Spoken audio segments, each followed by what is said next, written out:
Chris show here live on Idobi Radio. And, this is going to be pretty cool. Here's Samantha Scarlette, our EJC correspondent, joining us live. Hello, Samantha, you're on the air. Hey, guys. How are you? I'm good. How are you guys? Doing great. You don't ever seem that excited to talk to us. I'm doing really shitty, Eddie. Thanks for answering. No, I totally am. I'm just tired. You guys come on late for me, at least. This is late for you? You're in California. It's 6 o'clock. No, I'm not. No, I'm in New York. Oh, what's... It's 9 o'clock. Oh. Is it bedtime? No, I've become a boring person that gets up at like... Yeah. Well, like dinner at 4 and then Matlock at 5, dinner at 6. Yeah, pretty much. Hey, don't knock Matlock. Matlock's a good show. You strike me more as a... damn it all. Never mind.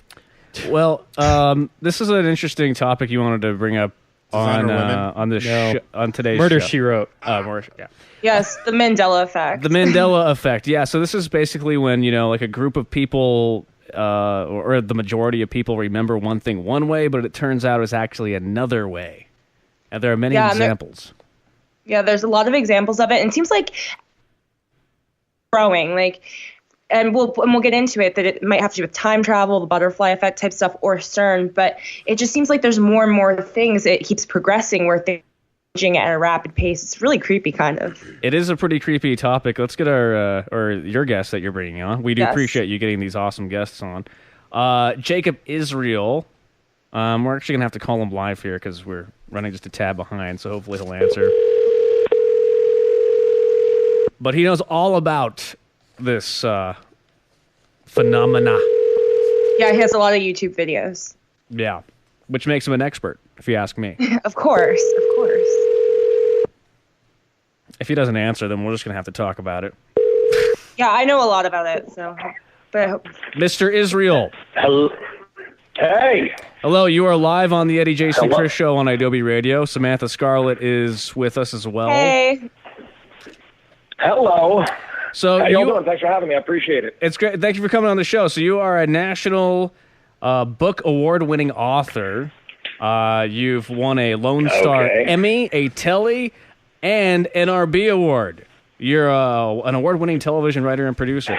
And you happen to be an expert on the Mandela effect, which is a very interesting phenomena that happens where masses of people, if not the majority of people, remember one thing being one way, but then it turns out it's another, and there are many examples of this. Could it mean evidence for parallel universes? Could it mean that who knows? Time travel's happening? Tell us about this phenomena, and welcome to the show. Yeah, welcome to the show. Yeah, well, thank you. My goodness, what a crazy topic. That's why I love talking about it. I mean, if I could say, it's one of those topics that you just want to tell all your friends. It's like, you remember this and do you remember that? And I remember when I first came onto this subject, it was I was in a dollar store, like a Dollar Tree store, where you get everything for $1. You end up spending like $50 anyway. Yeah. And I saw the dispenser for soda machines, and it was a Coke. It was a Coke dispenser. I looked at it, I'm like, my goodness. I go, look, looks like they changed the logo.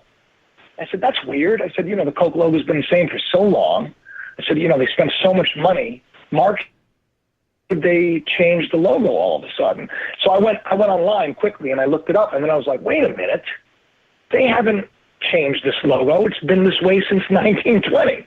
How is it that I possibly remember it wrong? And I kind of let that go. And I had a couple of other people just commenting, and they brought it to my attention. They said, have you considered this? And when I looked into it, I said, my goodness, that would explain a lot. Now, and the more I looked into it, what's the Mandela effect? Yeah, the Mandela effect. Well, what's one that is kind of like wild? Well, I've never really heard of the Coke one, but I know that there are a lot. Oh, no, I've heard about it. You have? Okay. Everyone remembers that the Coke logo has a dash in between Coca-Cola, and there's no dash there. What do you, Jason and Chris, what do you think? Same thing with Kit Kat. There's no dash in Kit Kat. Yeah, I don't remember a dash. You don't remember a dash, Jason? Chris, you remember a dash? You guys are from a different timeline. So maybe different reality. You know, it's funny. I just did this with a friend of mine on the phone who's a sci-fi writer, and you know, he said, "Yeah, no, it can't possibly be your memory. It's got to be, you know, a different reality, or CERN, or a simulation, or some kind of a crazy change." You know, and I like playing around with the idea that you know, there's more to life than we're told. You know? Yeah, I mean, to kind of rein it in because we're under like the time constraint thing. Because I want to. There's so many of these, so I want to like get to them. Obviously the biggest one that most people, and it was definitely the first one I heard about, was berenstain bears. I remember them growing up as berenstain bears. Everybody remembered it. I even told, when I first read it, I went and called my mom. I'm like, Mom, what do you remember the book being? She's like, it's Berenstain. She's like, and I told her, no, it's Berenstain. She's like, oh, they're all making it up on the internet or something. It's got to be like Photoshop. Well, at my grandmother's house, we have all the books from the 80s that my cousins had, and then I would read in the 90s.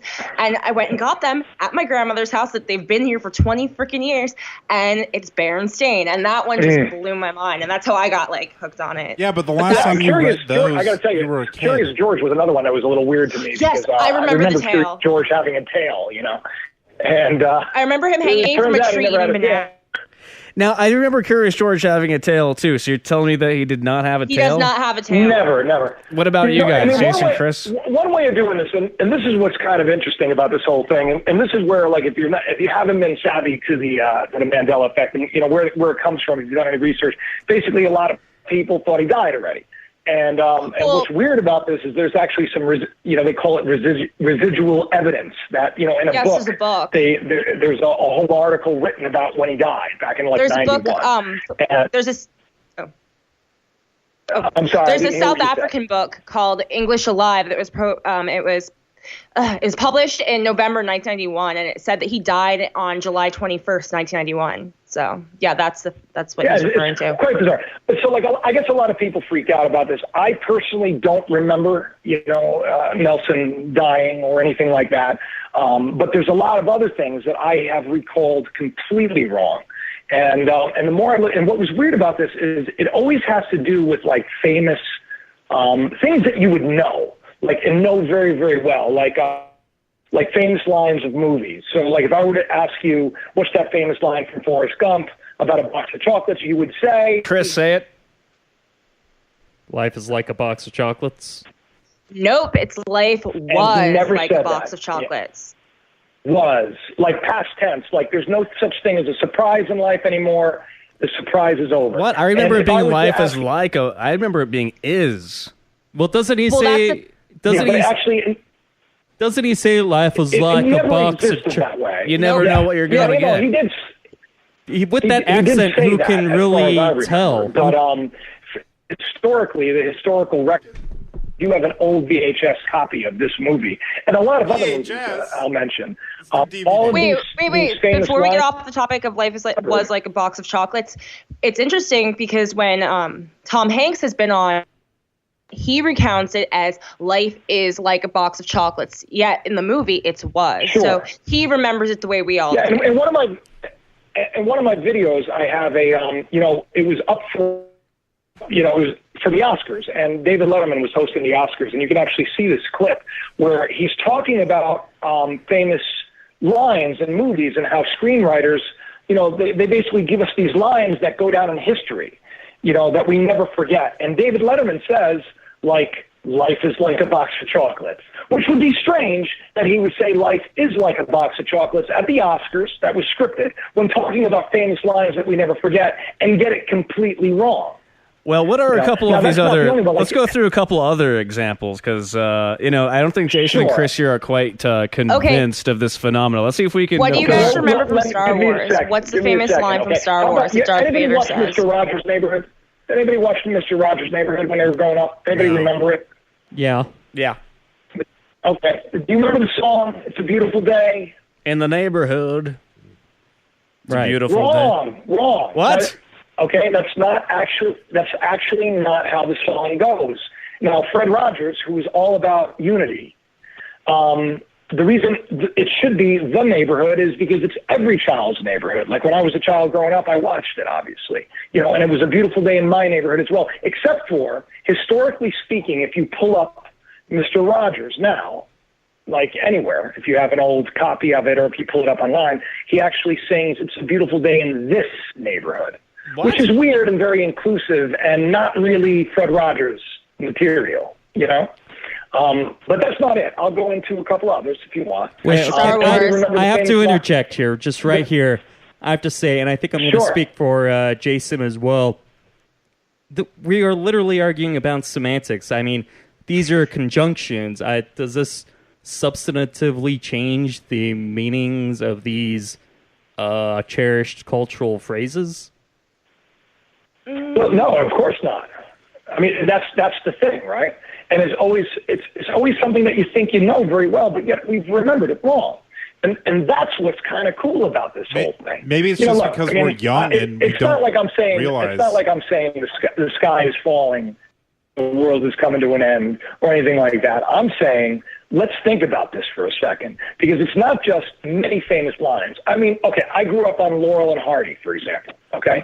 And because, you know, I was raised by my mother. My mother was a young single mom. I grew up with my grandparents, and all I did was watch old, you know, Lucille Ball, you know, and Laurel and Hardy, one of my favorites. And one of the famous lines from that show, and I don't know how old you are, but you probably don't remember this, was, "That's another fine mess you've got me into," right? Well, you know, it was funny. I was up late one night thinking, you know, I wonder if I researched other famous lines, if we'd remember them all wrong too. And that was one of the ones that I thought about. And I looked it up, and I went on, you know, I YouTubed it, and you see a bunch of YouTube videos saying, "That's another fine mess, that's another fine mess." And of course, I'm lazy, so I look for the one that's the shortest because I just want to hear that one clip. So I go to, you know, "It's another fine mess." I click it. It's like 14 seconds long. And he actually says, "That's another nice mess you've gotten me into." Now, of course, you could say, yeah, well, you know, maybe we made a mistake, right? Maybe they titled it wrong. Maybe when they're honoring in a movie called "Another Fine Mess," he actually says "another nice mess." Sure. Maybe it's not "we're going to need a bigger boat." Maybe it really was "you're going to need a bigger boat." What are some more examples of this? What are some more examples? Well, Luke, Luke, I am your father was never said in Star Wars. Luke, I am your father. The famous scene with Darth Vader. Yeah, you're saying never happened. It's not how it went, huh? How did it go? It said, "No, I am your father." Many people say that. There's no Luke. Yeah, no, father, right? And now listen, I have a friend who's a diehard Star Mirror Wars on the fan, wall didn't happen. He tells me that that's what he said. He said no. He didn't say Luke. He said no. So I mean, look, you know, it's based on, once again, it's based on people's recollection of it. And what's fascinating? What's fascinating, I think, is like the masses of people apparently have the wrong memory of these things. So what do you? Many things. Posit a hypothesis about this, many of them about the Star Wars line real fast. Well, I mean, any hypothesis you can have. I mean, obviously the most obvious would be that millions and millions of people have remembered a lot wrong, and it's not just logos. Well, hold on. Let's not segue off of this. I just want to touch on this real fast, and the full line goes something like, "Luke, Obi-Wan never told you what happened to your father, did he? Yes. He told me you killed him. No, I am your father." Could it just be that we're collectively paraphrasing to Luke, "I'm your father"? That's possible. Well, no, that's exactly what I'm saying. That's exactly what I'm saying. The obvious thing is that, you know, we've remembered it wrong. Well, and that makes sense, you know, because, you know, that famous line, "Play it again, Sam," right? Well, I guess it was never really played again, Sam. But these are things that we knew. Now, but there's other things like historic events that have changed. Like, I have a memory. I once again, I asked my mom. She had a memory of Tiananmen Square that the tank boy got run down and that there was blood in the street. But the tank boy didn't get run down. No, he disappeared. The tank stopped in front of him and he walked off or something, or the guards took him or whatever. No, he got shuffled off. Yeah. But a lot of people remember it as him being mowed down, which is what I remember the footage being.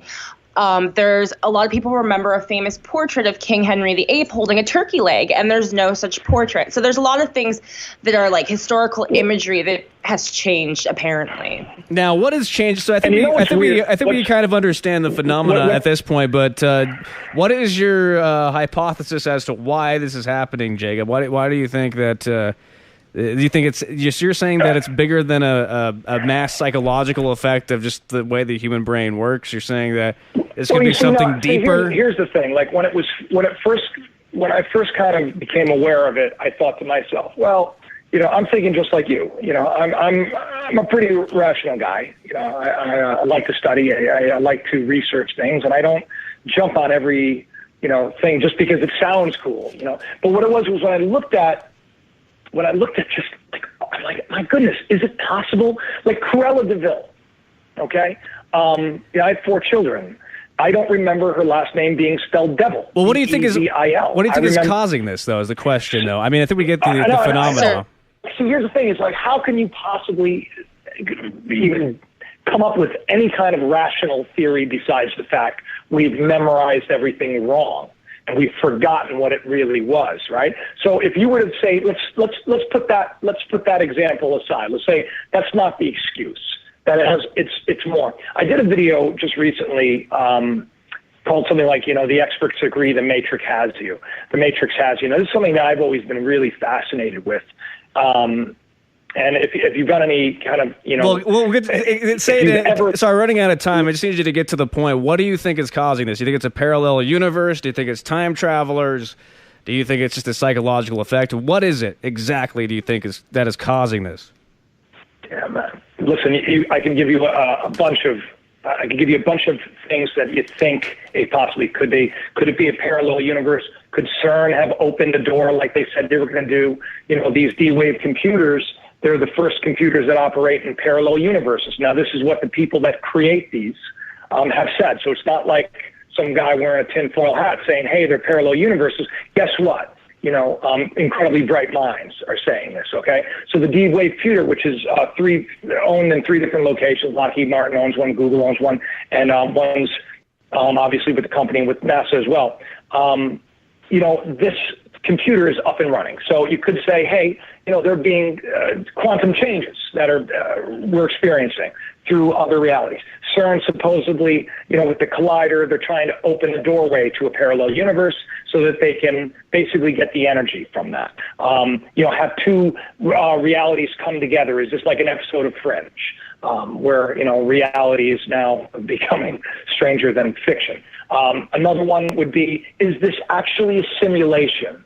And, this is not reality at all. Have we really, like Elon Musk and, the Medal of Science winner and very bright people have written on this topic. And one of the greatest minds in string theory. Well, I'm sorry. This is just a lot to throw at us here, but this is an interesting topic, and we could hypothesize and go down one of these rabbit holes and spend an entire show on it. So it's kind of a really. But that's all. I personally think it's time travel. That's all the time. That's really all the time we have. Jacob, thanks for coming on the show. Jacob Israel is the guest. Is it what? JacobIsrael.com. Yeah, JacobIsrael.com. And, of course, YouTube as well. You can get more information. Thanks so much for having me. Oh, thanks. It was a good conversation. We appreciate you. Samantha, thank you for laying that up. Before we let you go, you guys are welcome. What do you think that all this is?